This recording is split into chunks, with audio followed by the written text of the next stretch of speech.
Hey everybody, Jonathan Broadbent here, your host of UnWoke Academy, and on with me today I have John Penton from John Penton Photography.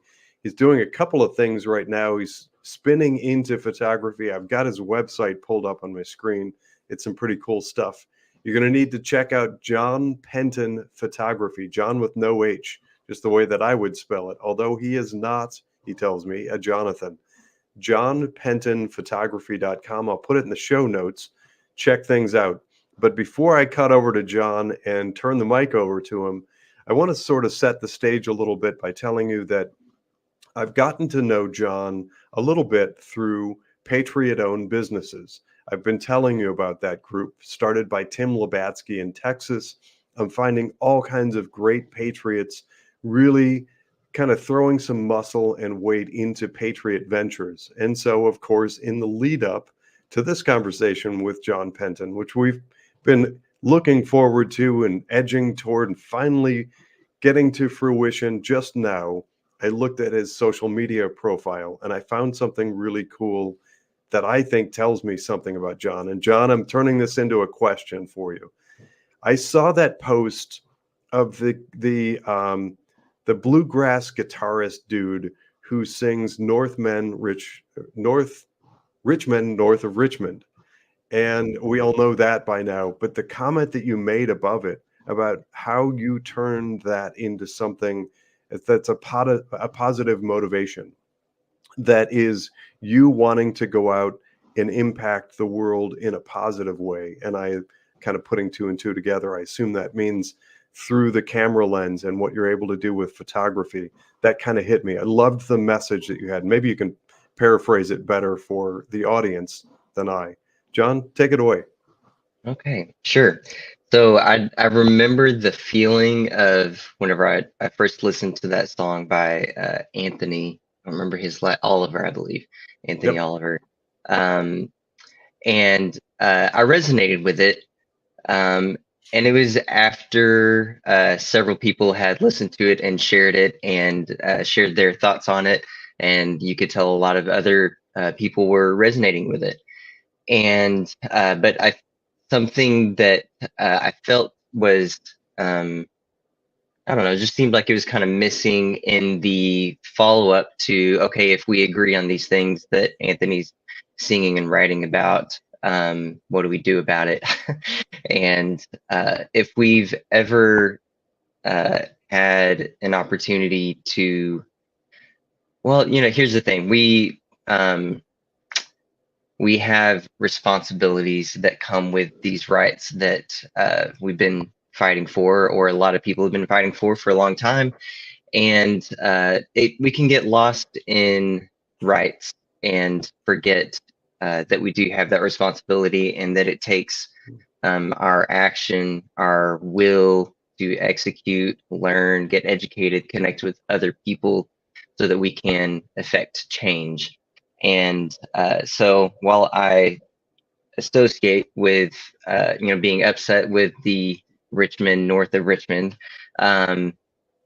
we live in a country that was founded on principles and a framework that says you people don't just show up and vote, but you do things to change how your government operates, and mold your government. And I feel like we've just been kind of on the back burner for way too long, distracted by screens and sports and all kinds of stuff that is cool and fun, but we've been subverted in the process. And so I know I'm not the only one that is like, okay, what do I do about it? And so I just want to be solution oriented. And if I don't see other people kind of making this kind of comment, well, I'll make it, and perhaps it will touch someone. Perhaps it will touch a lot of people. I don't think that there was a lot of traffic or engagement under that post, but something that I've learned from Dan Bongino is you don't always do it for the people that might respond directly, but for kind of the third party person that might be just observing. And I find that I hear from people at work that may not feel like commenting, publicly, where other coworkers or other people in their circle see that, but they see me at work and they'll come up and talk to me, and it's been very interesting. Awesome. Thank you for that that background. Gives me further depth and perspective. So, I have a question for you about types of photography, and you'll have to bear with me. I'm a novice at this. I've consumed a lot of photography. I've actually been in a position to use professional photographers, but I don't know a whole lot about terminology. And by the way, if there's some sort of must know stuff that you want to sneak in for the audience to like get them pointed in the right direction to get good, skilled, competent photographs, because by the way, shameless plug for people like you who actually have a knack for it and an eye for professional photography, a good photograph of you or your subject matter, it makes all the difference. It can draw people in and capture them, or it can be off-putting. And amateur photography or bad photography, if you want to try and capture an audience, it makes all the difference. But can you tell us about the types of photography that you engage in? Sure. Man, it's been a beautiful journey. I'll try to keep it brief, but currently, what I spend most of my time with my camera on are weddings, family portraits, senior portraits, and in more of the free time, I like to go stargazing. There's a place northeast of me, about 90 minutes, that's got very little city light pollution around it. And whenever I have a few hours, I like to go up there in Oklahoma and do some stargazing and take pictures of the stars. And I've got comets and meteor showers and Starlink. It looks like a lightning bolt or something coming across the sky. It's a very refreshing experience for me. But so is serving my community, the families. Man, I've had weddings where I did a couple who, both were remarrying later in life, and so they already had children. And about 6 years later, one of their children asked me to do their wedding. And then I'm doing pictures of their kids, and I'm doing family pictures. And then as these parents' children get older, years later, we're doing senior portrait sessions, and then that person starts a business, and I'm doing their business headshots. So my focus is families and weddings, and I'm in the process of niching down to weddings. But families have been a huge part of my journey, and a huge part of who has got me where I am today. So it's an honor to serve my community with my camera, and I'd say that's the primary purpose. So really, for a variety of reasons, the nature of what you're doing is very intimate. You don't, there isn't a do this over the internet sort of component to photography. Can you tell us about the footprint that you serve and sort of what what geographical territory? And then I have a related question.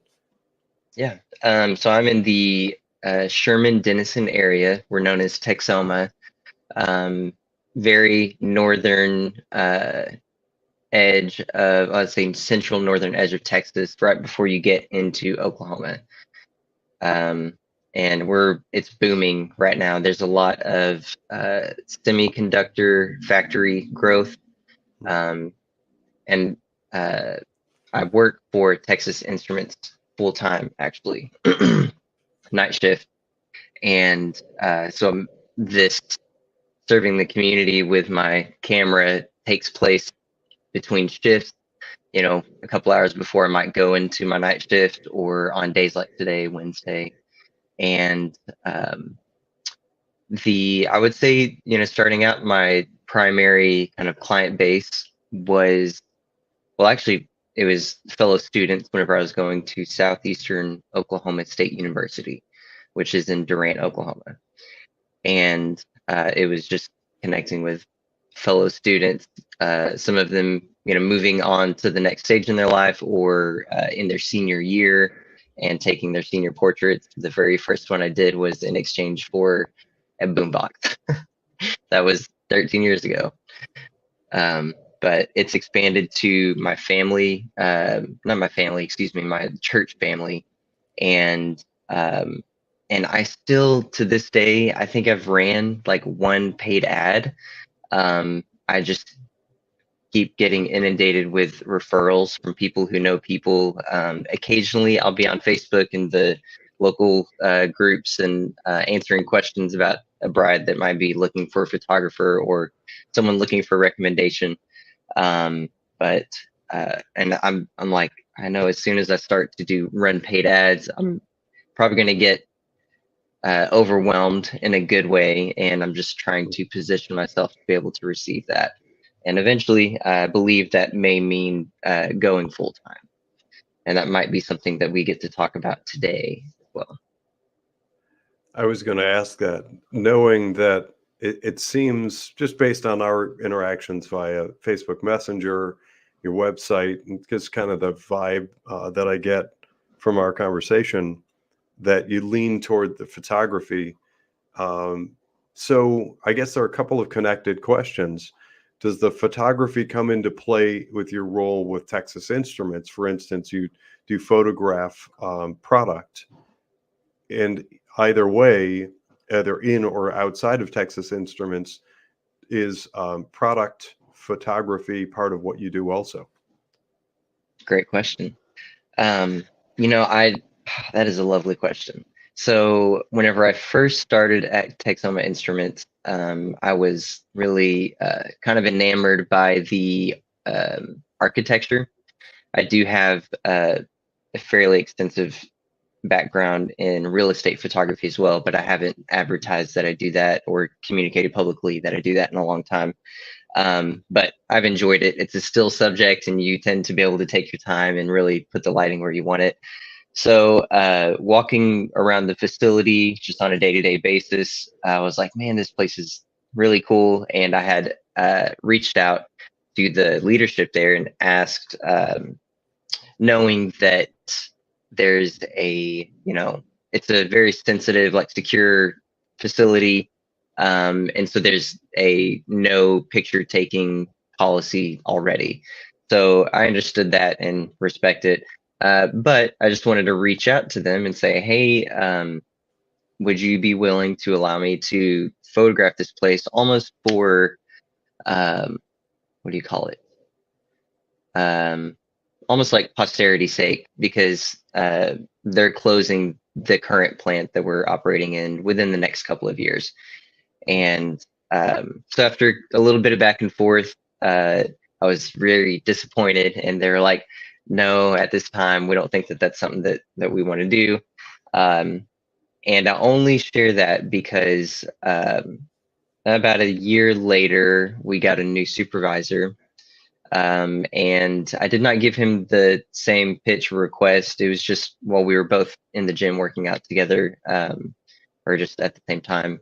I introduced myself, and he told me a little bit about himself, and that involved me talking about my photography and just planting a seed that if there's any kind of events or anything that our fab is doing with all the employees and stuff, or any other kind of photography need, I would love to make myself available for that, because I just really enjoy using my camera.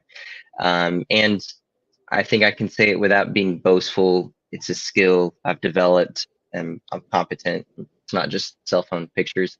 But anyway, he took that under consideration, and about 6 months later, there was an email went out announcing that during the, I think, upcoming Veterans Day timeframe, they were going to invite any veterans who work at TI or anyone who wanted to meet at the flagpole, and we're going to pledge allegiance. A gentleman was going to play, is it bugle?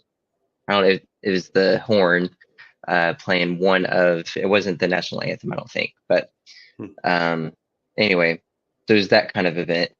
And I was like, that is a perfect thing that I would love to use my camera for. So I reached out, and finally he said, yes, actually, that would be awesome. We would love that. And so that came and went, and it was great. I got the pictures to them quickly and to all the other people involved, and it was featured in one of their, kind of blurbs that they send out to everyone. And so that is the only opportunity that I've had so far. But we'll see what else God has in store as far as that goes moving Excellent. forward. So, did you have a follow-up question after that? You asked about product photography. I did. I asked about product photography. Actually, gosh, I suddenly find I've got so many questions. A lot of this is really just curiosity from the novice perspective, just knowing a little bit about photography. Can you tell us a little bit about your thoughts on digital versus film? Yes. Digital is much more convenient and, kind of cost effective if you're looking at the cost of doing business.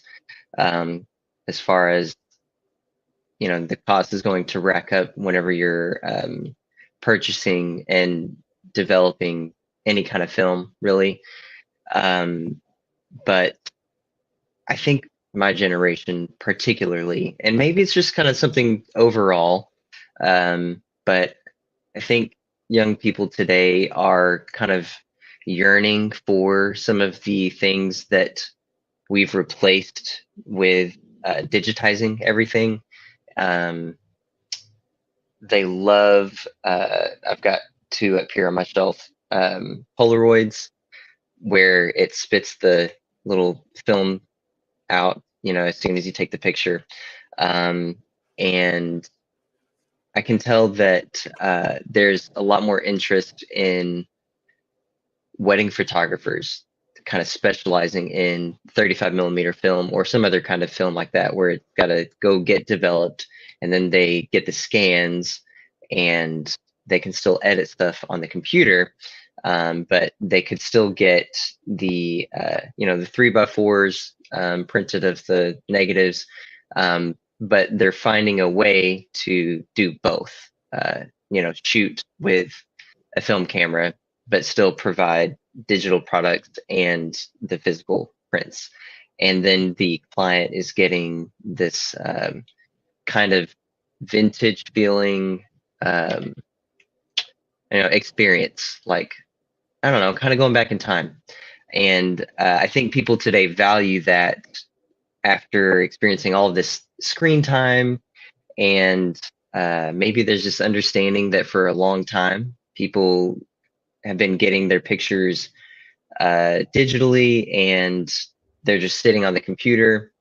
Whereas kind of whenever you've got a photographer shooting a 35 millimeter film camera, there's kind of just this expectation that you're going to be getting prints, either that's part of the package you chose or whatever. But I guess it's kind of this nostalgic thing people are yearning for. So there's definitely room for that. And I haven't looked at all the numbers and data, but my gut tells me that that is a growing industry and something I'm drawn to as well. I've got two Polaroids that I like to make available to my clients, that if they want some Polaroids like that night, I'll have it. I'll have a couple packs with me, and you'll have some of these pictures by the end of the night in your hand, So that is something that's a good question.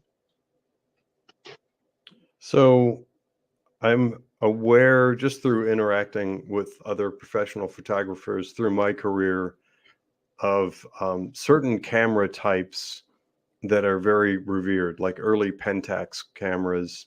And I've seen one in operation, and like actually hand rolling film through, and then utilizing actual physical film.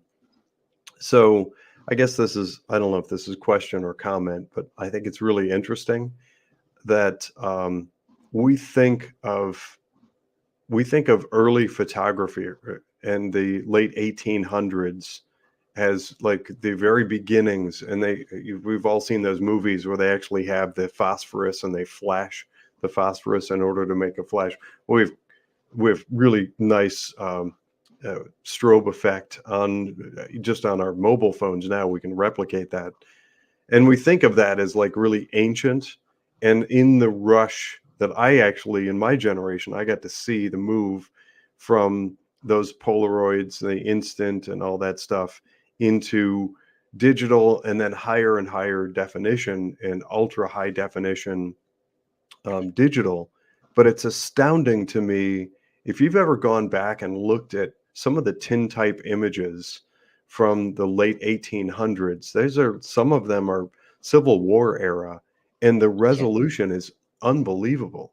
It's phenomenal to me, and it's amazing that, yes, the technology has changed a lot, but the end result, and having that cool tintype, that candidly, I mean, those things last like virtually forever. They're unbelievably durable.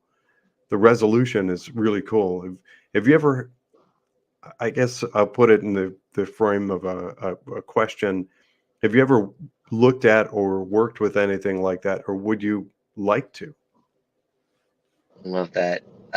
I've always been enamored with uh, those old tintype photographs, and I've always a common kind of characteristic that you'll see is they seem to have like a very shallow depth of field, and so that means that like kind of a very narrow what do you call it, like plane is in focus, and then there's a lot of stuff that's out of focus, like the back of their ear might be slightly blurring, and then like the background behind them. And I'm thinking of all of these like kind of old prison portrait photos that I've seen. um Yeah. I don't know why that's what I want to stay out of prison, I know that, but I can recall a lot of these tintype, like, yeah, late 1800s, early 1900s uh portraits of like gangster mobster guys, um with their hat and stuff, I guess when they're getting booked. And I don't know if it was like a few years ago that I was just kind of it may have been like 10 years ago. I was looking through those, and that is really the closest that I've gotten to. I've never worked with the types of cameras and materials that is involved in that. But that is something I would definitely love to get involved in, and it may just have to happen at some point. So is that something? Well, you said that you grew up, um, seeing the process as cameras changed through probably the 70s, 80s. Yeah. Um, uh, yeah.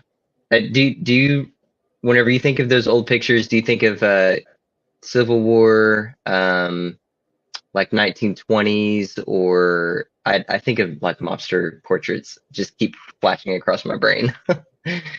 Well, it seems like there wasn't a whole lot of advancement in photography for 100-ish years until suddenly around the 60s.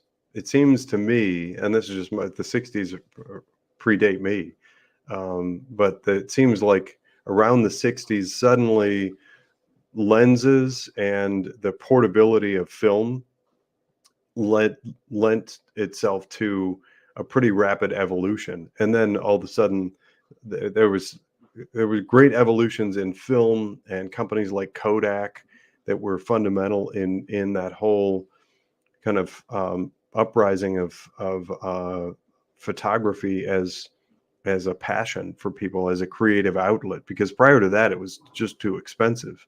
So it made Kodak and companies like it in maybe the 50s, but certainly 60s, 70s, and forward, made it made it accessible to mainstream public. But Right. then with digital, it was another It's like exponential. yeah, exponential change. But so speaking of digital, I have a related question I want to ask, and this has I thought of this because you were talking about real estate photography, and I think that's really interesting when you get into real estate and topography and all those kinds of things. What are your thoughts on, and have you used drones for photography? A drone is like the number two thing. So a gimbal and a drone are my next two kind of cool procurement on my list. I run with a guy who's been running a drone for real estate videos, Benjamin Hernandez, and he's got so many irons in the fire as well. I think that he's in a position where he's going to be focused on his coffee business, which I might actually just have to share with you and get y'all connected so that y'all can do an interview. He'd have it'd be an amazing conversation y'all would have. And so anyway, he's been teasing me that he's going to teach me how to do that stuff and take me out and kind of get me educated on it. Maybe I'm going to buy his drone from him. I'm not sure, but it's definitely on my list more for what I would, how I would use it for wedding photography. And in this shift, something we haven't even touched on yet is about a week and a half ago, I became engaged to my fiance, Heather, who's trying to reach me, but she knows what's going on. And Congratulations. Thank you. Thank you. We're excited. She has picked up the love of photography. And so she got a camera, and I've been teaching her how to use that. And the whole of 2023, she worked alongside me as an assistant, managing lighting, looking for stray hairs, things like that, and just kind of learning from watching me and how I interact with my subjects. And so I think at some point she's probably going to be filling a photography role, and I'll be picking up a filming with video role. And if you go to my Instagram, which is at John Penton _, I've got a little kind of title on there that's actually creative storyteller, I believe. And that's because I love to use music and video and present my clients with slideshows with songs that matter to them. So I just like, I can't do just taking pictures. I'm a musician. I love to write music, and I use GarageBand on my phone all the time.